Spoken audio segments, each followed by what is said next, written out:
നമ്മുടെ മത്തങ്ങ കൊണ്ട് ഒരു സൂപ്പർ കൂട്ടാൻ അടിപൊളി എന്ന് പറഞ്ഞാൽ അടിപൊളി കേട്ടോ.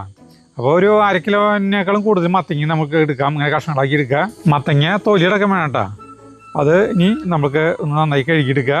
അത് കഴിഞ്ഞിട്ട് നമ്മൾ ഒരു പാത്രം അടപ്പത്ത് വയ്ക്കുന്നു. അതിലേക്ക് വെളിച്ചെണ്ണ ഒഴിച്ച് ഏതെണ്ണ വേണമെങ്കിലും ഉപയോഗിക്കാം കേട്ടോ. ഞാൻ ഒലിവ് ഓയിലാണ് ഉപയോഗിക്കുന്നത്. സൺഫ്ലവർ ആണെങ്കിൽ അത് ഉപയോഗിക്കാം. അതിലേക്ക് നമ്മൾ കടുക് ഇടണം. കടുക് പൊട്ടി കഴിഞ്ഞിട്ടുണ്ടെങ്കിൽ നല്ല ജീരകം ഇടണം കേട്ടോ. നല്ല ജീരകം ഇട്ടിട്ട് ഇളക്കി കഴിഞ്ഞിട്ട് നമ്മൾ അതിലേക്ക് വെളുത്തുള്ളി ഇങ്ങനെ നീളത്തിൽ അരിഞ്ഞില്ല കുറച്ച്, അതൊന്ന് ചെറുതായിട്ട് നാവുമ്പോൾ കറിവേപ്പില ഇടണം. അത് കഴിഞ്ഞിട്ട് പിന്നെ വറ്റൽമുളക് കുറച്ചിടണം. അതൊന്ന് ഇളക്കി കഴിയുമ്പോൾ നമ്മുടെ ഈ മത്തങ്ങ കഷ്ണങ്ങളാക്കിയത് നമുക്ക് ഇടാം കേട്ടോ. മത്തങ്ങ മുഴുവനായിരിക്കും ഇട്ടിട്ട് അതൊന്ന് ഇളക്കാം. അത് കഴിഞ്ഞിട്ട് ഒരു 3-4 മിനിറ്റ് കഴിയണം കേട്ടോ. 3-4 മിനിറ്റ് കഴിയുമ്പോൾ നമുക്ക് അതിലേക്ക് കുറച്ച് മഞ്ഞൾപ്പൊടി പിന്നെ കുറച്ച് മുളക് പൊടി അതിട്ട് ഇളക്കി നമുക്ക് ഇതിലേക്ക് ആവശ്യത്തിനായിട്ട് ഉപ്പ് ചേർക്കാം. ഉപ്പ് ചേർത്തിട്ട് നന്നായിട്ട് ഇളക്കി കഴിഞ്ഞിട്ട് അതുകൊണ്ട് മൂടി വയ്ക്കണം.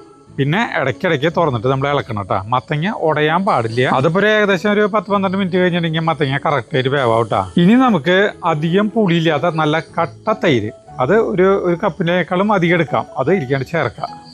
അത് ചേർത്ത് ഒരു ചെറിയൊരു കുഞ്ഞൊരു തിള വരും. ആ തിള വരുമ്പോൾ ആ തീയാണ്ട് ഓഫ് ചെയ്യുക. പിന്നെ കുറച്ച് കസൂരി മേത്തി ഇല്ലേ, അത് അങ്ങോട്ട് എടുത്ത് തിരുമ്മി അതിൻ്റെ മീതെ ഇങ്ങോട്ട് വെതറ. അത് കഴിഞ്ഞിട്ട് കുറച്ച് മല്ലിയില വെതറി കഴിഞ്ഞിട്ടുണ്ടെങ്കിൽ സാധനം സെറ്റായി. ഇനി നമുക്ക് ഇത് ചപ്പാത്തിയുടെ കൂടെ ചോറിൻ്റെ കൂടെ എന്തിൻ്റെ കൂടെ വേണമെങ്കിൽ കഴിക്കാം കേട്ടോ. നമ്മൾ സാധാരണ ഞാൻ ചോറിൻ്റെ കൂടെയാണ് കഴിക്കുന്നത്. നമ്മൾ സാധാരണ നമ്മുടെ വീടുകളിൽ നമ്മൾ വയ്ക്കുന്ന കൂട്ടാൻ പോലെയല്ല ഈ സാധനം. ഇതിപ്പോൾ ഈ 1/2 കിലോ മത്തങ്ങയേക്കാളും കൂടുതൽ നമ്മൾ എടുത്തിട്ടുണ്ട്. ആ സാധനം മുഴുവൻ നമുക്ക് ചോറൊന്നും വേണ്ട, വെറുതെ ഇരുന്ന് കഴിക്കാം.